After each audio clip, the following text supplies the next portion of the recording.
এটা গরম গরম ভাতের সাথে কি আল্লাহ। কাচকি মাছের সালাদ একবারে লবণ দিয়ে ধুয়ে নিতে হবে। ধুইতে ধুইতে একবারে সাদা পানি বের করতে হবে। লবণ, রসুন বাটা, মরিচের গুঁড়া, হলুদ, 1 চামচ সয়াবিন তেল সুন্দরভাবে মেখে রাখতে হবে।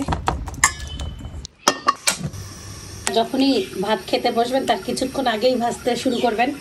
এটা গরম গরম না হলে ভালো লাগে না, কুড়মুড়া করে ভেজে নিতে হবে।